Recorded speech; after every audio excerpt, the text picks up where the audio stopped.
Hey guys, welcome back, it's Ripe again, back with more homeowner association stories. In this video from r/JustKnowHOA, a Karen neighbor torments my family and I make her homeless. Let's dive right into the HOA story. I love my home. More than that, my neighborhood. In the Philippines, finding a place that provides such a community where my kids could go out and being watched over by neighboring eyes, I wouldn't trade it for any big mansion or generous sum of change. When we had first moved in 5 years ago, introducing myself, the ladies found my name unique, and that was what set off the conversation, leading to deep friendships. My husband is known for the best smoked pork, having neighborhood gatherings monthly. I'd occasionally meet up with the women weekly to gossip about our lives and plans of the future. It was Wednesday when I decided that the ladies would come to my house for tea. The kids were in school, husband at work, and as I worked in marketing from the comfort of my home, I had time in my day to pull a last-minute gathering. We were an hour into the conversation, laughing and sharing stories, when we heard a vehicle pull up. For an afternoon on a Wednesday, vehicles hardly passed by the neighborhood, our community tightly bound. One of us thought it could be one of our husbands returning home early. Walking to the window, each of us shifted the curtains to look outside, and to our surprise, a moving truck pulled up right across the street from my home. Normally, whenever we would get a new neighbor, the homeowner association would let us know. I had gotten concerning looks from the ladies in my house, expecting for me to at least know who was moving across from me. But like them, I had been at a loss for words. It had not taken long for us to decide what to do. Too eager to just watch, a thin, tall man stepped out of the driver's side door, the sound of a child whining from the other end of the truck. I heard a woman speak, her tone stern and unrelenting, and on impulse I'd walked to the front door and opened it. It did not take long for the ladies to follow, just as eager to know who would be moving into our neighborhood. The man who had gotten out of the truck turned with a wide grin over his face and waved. He seemed pleasant enough. He called to a woman though, her first name Karen, alerting her that the neighborhood watch was here to greet them. He had a smile on his face, but I obviously did not know him to tell if he was joking or not. In a way, we were the neighborhood watch, keeping eyes on anyone who didn't fit in and seemed threatening. We had families that we were fiercely protecting over, and if they were moving in, they would be a part of that, of course. A kid around my eldest son's age, no more than 10 years old, ran around the truck to his dad. His features were identical to his father. The wife, Karen, was taking her time coming around the corner, as if she believed the world had to wait for her. What was she doing? Fixing her hair. One of the ladies gave me an eye roll, wondering the same thing I was as we waited. When the woman finally graced us with her presence, it took a minute to register what I was staring at. She had the darkest shade of brown lipstick, hair puffed in a weird bun design, and clothes silkier than my bedsheets. She was overly dressed for a move, while her husband and son wore jeans and a t-shirt. I did not want to be one of those neighbors or people who judged someone too quickly, despite my instincts telling me she would be a headache. I could not imagine her fitting into our weekly ladies' gatherings. The ladies jumped at the chance to ask where they were from and offered polite greetings. By the time the ladies were finished greeting them, it was my turn. I'd completely blanked. I earned a side bump from one of the ladies, and I plastered on a faint smile and extended my arm. I shook the woman's hand and nodded to the husband as we welcomed them into the neighborhood. After light exchanges of word, I do the polite thing and offer them to come for dinner to my home tonight. It was customary to invite new neighbors to dinner on the first night. Karen looked across the street and asked if the house behind was my home. It was, and once I confirmed, I could see a hint of disdain. She tried to put on a smile, but it had been too late. She opened her mouth to decline just as her husband said yes. It was too late for Karen to challenge it, and she simply gave me a candid nod. It would take time for them to take their things inside, and we didn't want to hold them up anymore. I told them that the husbands would be home in a few hours to aid with any heavy lifting, and we all carried back to my home. Well, once inside, the ladies went on to give off their first impressions, and with relief, not wanting to feel like it was just me, the ladies each agreed to the snobby behavior they noticed from Karen, and I sighed. She was my new neighbor, our new neighbor, and she was coming over for dinner tonight. It was after 5 in the evening. My husband showered and dressed, and after returning from aiding our new neighbors in moving furniture. He mentioned the expensive items they had and how Karen micromanaged the men, either to make sure they hadn't broken anything or stolen, and I was sure it was both if I had to put money on it. Our doorbell rang, my eldest running to open it. He loved meeting new people, and when I mentioned they'd had a son his age, it brought a light in his eyes. There were no boys his age in the neighborhood. Karen and her husband walked inside and I greeted them, the table set and ready. We all quickly gathered as plates were made and I offered wine. I had wanted to get this dinner over with, and by the look in Karen's eyes, so did she. When we began to eat, I saw the disdain in her expression again and I sighed. I half expected her to keep her disdain to herself, but to my surprise she had made it clear by the way she didn't take one bite of food and said that she hated adobo, which is obviously a Filipino dish. After that, the dinner was short. I zoned out until they left. For the next week, Karen would knock on my door only to complain about how loud my kids played outside, or that the plants in my garden clashed with the blue paint of my house, and that it did not mix well with the entire neighborhood. Then, as she came to my home one Thursday evening, she made mention of an HOA rule that I was in violation of. Somehow, my grass was a half-inch taller than the requirement. I would not put it past her to have come while I was not looking and measuring my grass. Despite it all though, the ladies and I agreed to give her a chance. Perhaps Karen was just out of her comfort zone and needed to host something to feel a part of the community. In my opinion, she was simply crazy. And unfortunately, when the time came that she had hosted a party, none of the neighbors were invited. Worse than that, it had been loud and intrusive. It was after 11 at night when I heard obnoxious drunken laughter, 3 men stumbling out of Karen's home. I peeked through the window from my upstairs bedroom and stared dumbfounded when those men walked across the street to their car parked along my home, but as I thought they would get in, one of them playfully pushed them into the yard. The men dropped their open beer containers onto my grass, trying to help the other up to his feet. When the man who had fallen turned, he vomited all over my pathway. My husband was out with the men in the neighborhood, leaving me to handle it. Without any thought, I dressed and headed outside, finding the men sitting on my grass, laughing at the one vomiting on my property. Their beer containers still on my property. Karen had bad timing, coming out of her house to see me fuming, and had the gall to tell me to go back into the house. Trying to be the bigger person, I sucked in my anger and politely asked for her to clean this up. What I got in return was a rage-filled no, somehow based on input I was jealous and disrespectful. After that, she had told her friends to go home, storming back into her house to leave the mess. A few of our neighbors noticed the ladies coming and helping me clean my front yard, and we each mutually agreed it was time to figure out how to get rid of Karen. That Monday, after contacting the homeowner association, they had given me the number to the elderly man who owned the house. We had assumed that Karen and her husband had bought it, but to hear that they were merely renters after Karen had changed, stormed into the neighborhood like she owned the house and the entire neighborhood. It was all for show. I could see it now. After speaking to the owner now, he had mentioned that he had tried to sell the home to them, but they declined and an idea formed. I was relieved when I told my husband of my idea and he agreed. A knock at my door that same day was from my neighbor 2 doors down. She had gotten word that Karen had gone to the local council making false claims against me, but I did not get angry. I smiled, knowing that I was gonna get revenge. Karen was really hellbent on tormenting the entire neighborhood and us in particular. I don't want to outline everything she did, but here are some high or low lights. She repeatedly made false police reports, often on my kid,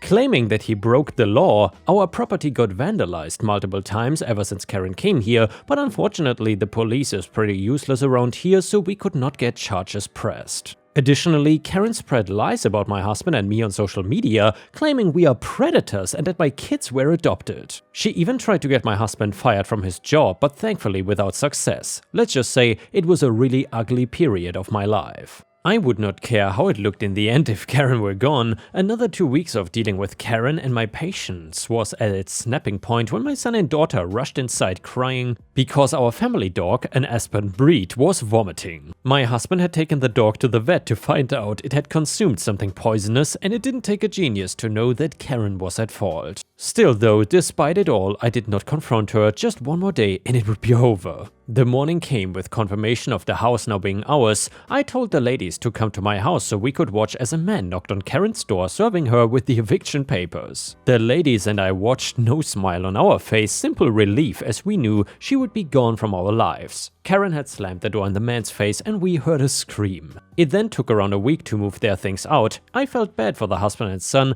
but this neighborhood would not suffer for them. When the moving truck back doors shut, my husband had brought the grill out to the front of our home as their neighbors began to come and gather around, filled with laughter and kinship. The Filipino spirit of Bahanihan enveloping us all. With one last look towards the truck, we watched Karen's eyes harden as she stared at us, happy to see her going. And then, without her own control, her facade snapped, showing embarrassment and even regret. But it was too late. I only hoped she would learn this lesson. The house was now ours, and with much thought, my husband and I had agreed to renting it to a much more deserving family. No sense in letting it sit there empty when we could have another family come and strengthen our community, and I knew this time, whoever it would be, they would fit right in. And the next one is a really amazing malicious compliance story that you don't want to miss. So this happened about 2 years ago. I work in construction, but more specifically, I cut concrete. A lot of people are not familiar with my job, but all of you really need to know is that I don't pour any concrete. I use big diesel and hydraulic powered saws to cut and remove it.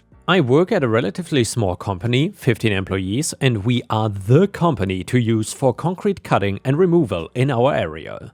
I was the first employee hired at this company, and my bosses are amazing. They've been in the industry for 25 and 30 years respectively. We will call them Brad and Cody. They know what they are doing, and they still get out and work in the field and will outwork any of our employees. We were awarded a no-bid contract at a very large facility to cut and remove a very large section of their outdoor slab because it had cracked. This was routine for us. We could do it in our sleep, but it was still a large project. The reason we were given the contract but not held to a number was because they wanted it done right and fast, and they knew that we were the guys to do this, even though we are not always the cheapest. The customer requested us to bring extra equipment and specialized saws just in case, important later. The day comes that we are supposed to start, and they wanted us on site at 6:30 a.m. for a safety meeting. Brad and Cody went out while I stayed back to get my crews ready for the day before heading out to meet them. When I arrived at 8 a.m., they were still standing by their trucks just talking.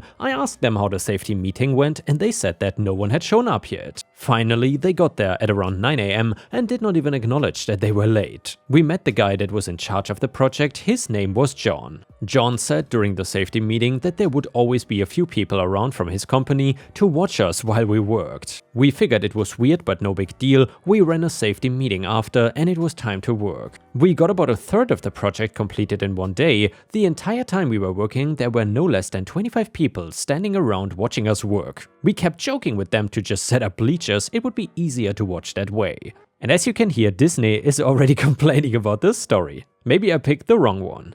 They made us call it quits at 4 p.m. so they could go home. Right about this time, we started to figure that there was something up with these guys. They did not care that we didn't get started until late and wanted us to end early. Yet a big part of us being there was to get it done fast. Either way, we figured we would still be able to get done in about 3 days and make record time for a project of this size, all the while making a fair amount of money for ourselves. The next morning, as we were getting ready to head out for the day, Brad received an email. It said, "While we can tell that X company are master operators with their machines, we feel as if they are operating in an unsafe manner by running multiple machines at once and request that they slow down to maintain safe working conditions. They also didn't try to make sure that our supervisors felt that they were safe throughout the day." Brad was pissed. We were called in to get things done fast, and not once had we done a single thing that could be considered unsafe. When we got to the job that day for the safety meeting, Brad had changed from "screw these guys, they don't know anything about what we are doing" to "okay, we are too fast? We will slow it down right down for them."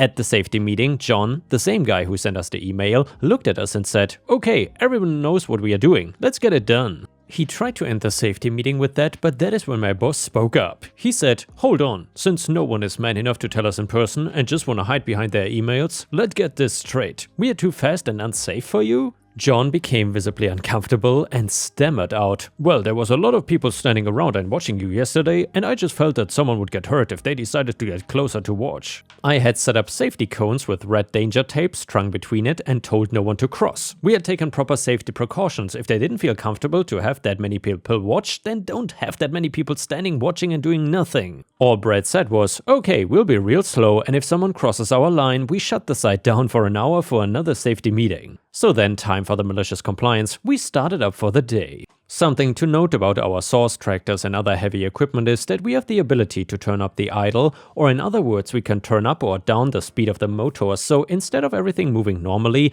and how it should, which is fast, everything is moving now at turtle speed. Brad told us all that if we ever sped up our machines that he would kick us off the job, even Cody, his business partner. I was cutting with our saw while Cody was in the excavator to remove the pieces that I cut. Brad was in the skid steer to haul the pieces to the dump truck. I would cut the concrete into a 6x6 piece, which would normally take me about 20 to 30 minutes. It was taking upwards of 3 hours for one piece though. After I would cut, Cody in the excavator would turn his machine on, slowly turn and stop, extend his bucket, stop, lower the bucket, stop, tilt the bucket, stop, pick up the piece, stop, turn and stop. Then of course drop the piece, stop, shut off his machine, all without idling up. Then Brad would start his machine and repeat the same process to load it into the dump truck. You get the point, it was painfully slow. After the first piece was ready to be pulled out and Cody started the process, John, who was just sitting on the sidelines pale-faced, crossed my line to ask if we were really serious, and at that point Brad screamed, "Shut down!" and we all stepped away for an hour for a safety meeting.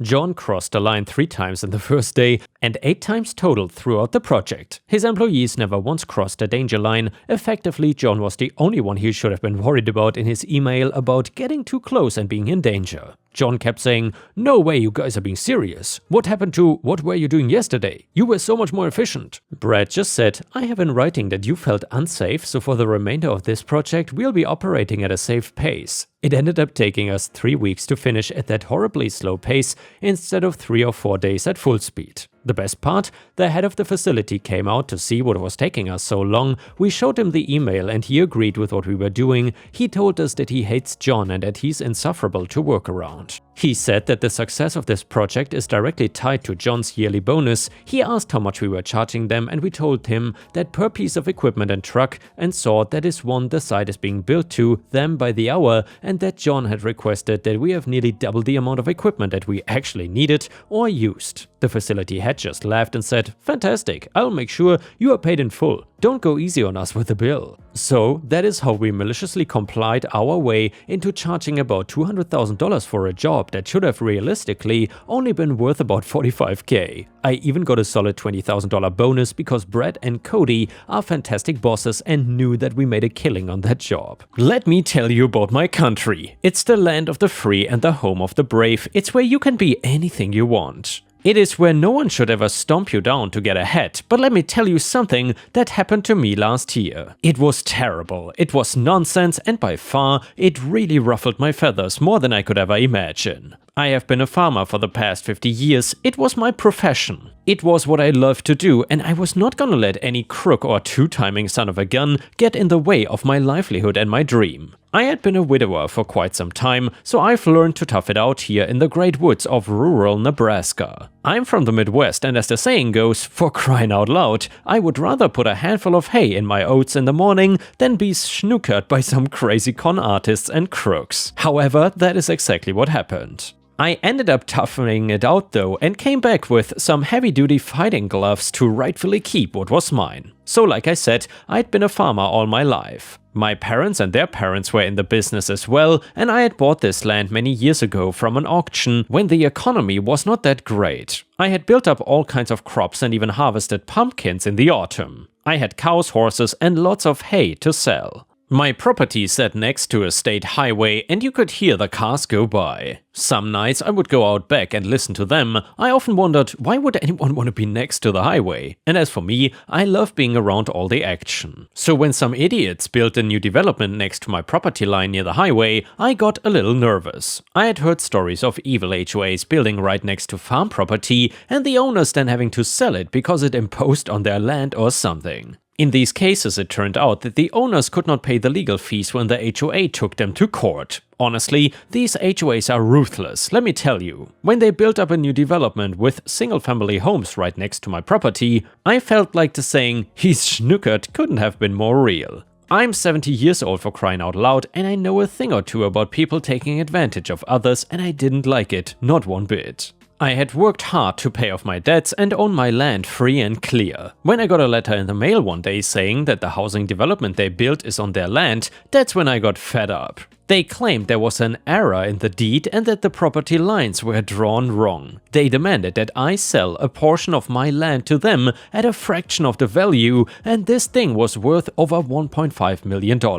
I yelled so loud when I opened that letter, what in tarnation, I went outside that day when I got the letter and sat on my porch. I could hear the cars go by on the highway, and then I got to thinking. I need to have proof in case they show up and try to sue me, so I go down to the county seat here near Lincoln, Nebraska, and get the deed and title for my property examined. The judge looks at everything and gives me the okay. A few weeks go by and I'm sitting on my porch again. I hear the cars go by and I doze off in a little nap. Suddenly though, this giant pickup truck with 4 other vehicles shows up behind it, trailblazing through my property, causing the dust to go up. I start to cough when they pull up to my driveway. The dust flies in my face and I just stare at them, not knowing what to do. "John Bednar, is this you?" A man in sunglasses asks me. "Yes sir, that's me. Can I ask what this is all about?" The man looks at me and puts a toothpick in his mouth. "This is about your land, sir. It belongs to the HOA. Did you not receive our letter?" He looks at me with a smile on his face, but I could see right through him. These people were up to no good.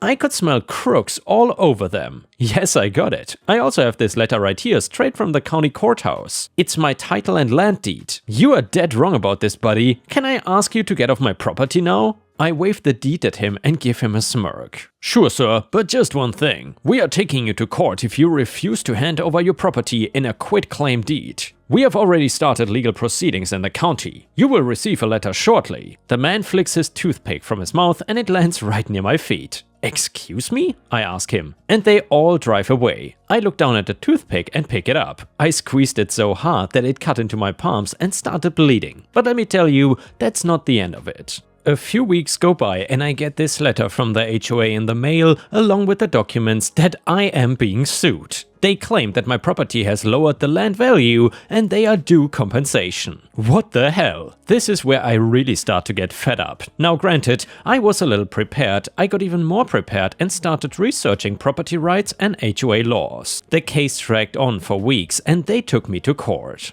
I showed up, but the man who confronted me that day was not there. It was a woman. I guess they were trying to get me to suck up to her or be nice or something. I did not fall for it though. While standing in court too and talking to the judge, I pointed out that they came rolling up on my property, trying to intimidate me and get me to sign over my land so they can build more and rack up their profits. I told the judge too that I was disabled. I had a bad leg and I could barely walk on it. I got in a tractor accident once and fell, and I've had limited mobility ever since. The judge frowned and said, "I'm so sorry to hear that." That day after court, when I got back to the farm, I noticed that something seemed a bit off. All my grass was burned on one side of my property and there was spray paint on the side of my barn. It was some kind of graffiti. I could not make out what it meant. And then when I go inside the barn, that's when things got really messed up. One of my tractors got vandalized and the tires were all bent out of shape. Someone must have come in with some heavy-duty equipment and messed it all up. I had a feeling it was the HOA's fault. Maybe it was the guy with the toothpick. I don't know. Any other way, I was sure that they were not gonna take my farm out from under me. I went back in the house when I got home after looking around and sorted through the mail. There were not any new letters, but when I walked out to the mailbox, I see a handwritten letter from a guy named Dylan. In the letter it states that they are going to start fining me for infractions of any sort on my property. At this point, I get even more fired up. Infractions? I walk back to the house and open up a can of soup to eat. I sit and watch the evening news and stare out my window, listening to the cars go by. Sometimes I wonder if the American dream is everything it's cracked up to be. It turns out though, it still is. The next day, I go into town and go to the local library. I research HOA some more on their computers and pull up old incidents of farm owners getting their land sold and taken away. I research lawyers in the area and realized that it's going to take a chunk of change to get me out of this mess. So I decided to represent myself. The HOA and property laws were pretty strict in my area and it seemed that the HOA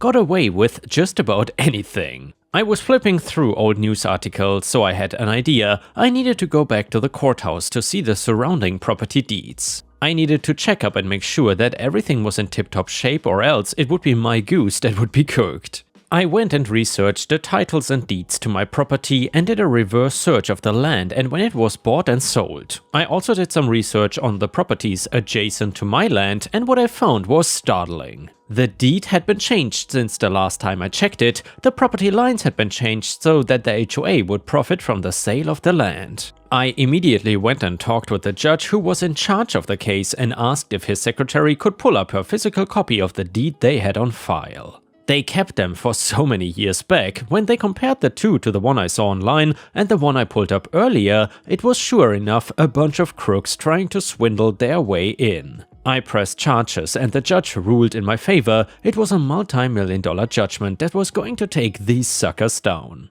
It turns out that the HOA president had been living an extravagant lifestyle. This Dylan guy was in over his little head. When the judge ordered that he arrive in court and he missed a court date because he was sunbathing in the Bahamas, that is when the tables started to turn for them. The court found that Mr. HOA President Dylan was using the homeowner association's fees to fund his lifestyle. The court got a hold of his money and the HOA ended up going bankrupt. They could not pay for their court fees, let alone the bills that kept coming from their other properties. No more sitting at the beach for him. That HOA was going down big time. In the meantime, the property they were gonna build took a lot longer than expected. They needed more money to develop it and it ended up sitting idle for a while. The last time I checked, some other developers are now taking it over and are not as shady as this one. I'm just grateful for what I have and for the ability to defend myself when these tyrants started coming knocking. With all my legal knowledge and the research I had done, it was well worth the fight to keep my property and continue to live a peaceful life where I'm sure it will last until the day I die. And for those wondering, Mr. President Douchebag Dylan ended up in a nice cozy little jail cell for the scam that he was running. I'm not sure he will ever set foot on the Bahamas again. Good riddance, idiot. And yeah, Ripe Stars, I am happy that this entitled douchebag HOA president got what he deserved, and I hope he will never terrorize any neighborhood community again. And the last one is a super satisfying petty revenge story that you don't want to miss. It is titled, Drinking on My Doorstep, Get Fired. So many years ago I worked at an office in the city center, just a couple blocks from my rented apartment, so I often ate lunch at home. It was so nice being able to relax at home in the middle of the workday. Until summer came around, you see, there was a bar right next to the very narrow door from the building's stairwell out to the street. So occasionally I would come home to find someone sitting on the doorstep, beer in hand, especially on weekends, but I would just politely say, "Sorry, but I need to get in here," and they would invariably stand up and let me pass. Usually saying, "Oh, sorry, but," back. Not a big problem in my life, in other words. But then one day I came home for lunch and there was a construction worker, around 50 years old, with the high-vis vest and safety hat, sitting on the doorstep with a half-drunk beer in his hands. As always, I said my usual "sorry but" phrase, but instead of standing up, this guy looked up at me with contempt, looking down again, and didn't move. So I had to lean over him, unlock the door, and kind of half-squeeze past / half-step over him. When it was time to get back to work, the douche nozzle was still on the doorstep with a fresh beer in his hand and still refused to budge when I asked to pass. The same thing next day, except this time he mumbled, "Prick," when I asked to get past. I was now fuming. Day after day it was the same thing. This guy ruined my otherwise perfect lunch routine to the point that I did not even want to go home for lunch anymore. Sometimes this guy was sat there when I came home at the end of my workday. But then I got an idea. I took a longer lunch than usual, ate a sandwich on a bench diagonally across from my apartment and watched him arrive at the bar, drink 3 beers on my doorstep, and when he got up to leave, I followed him to his workplace, just down the street. And this is where I got really lucky. He was working on a building that I knew pretty well because I'm a structural engineer, and my colleagues were the engineers for that building project. Of course, I did not know this douchebag's name, but that did not matter because this idiot had a goatee beard and a mullet / ponytail haircut, which was pretty distinctive to say the least. So I went to my colleagues' floor and asked them what they thought about the site manager for that project, and they replied, "Yeah, he's a good guy. Professional, meetings always friendly." My eyes lit up. Well, next time you are on site, can you tell him that it's come to your attention that one of his guys is drinking at least 2 beers every lunchtime at name of bar and returning to work drunk, around 50 years old, brown hair, goatee and mullet. So then my colleague told me 3 days later that the site manager was fuming when he heard what they had to say. He knew immediately who the guy was and had zero tolerance for guys being under the influence on site, as they are a danger to others. So then he had followed him at lunchtime, saw him sitting at his usual spot on my doorstep with a beer, and as soon as the guy arrived back on site after lunch, he was fired on the spot. He made sure to do it in front of his other guys, so A, they would know not to be so stupid, and B, word would get out that this guy was an irresponsible drunk idiot. Good luck with finding work in this town now. And yeah, Ripe Stars, please don't forget to post some star emojis in the comments, and I will see you again tomorrow.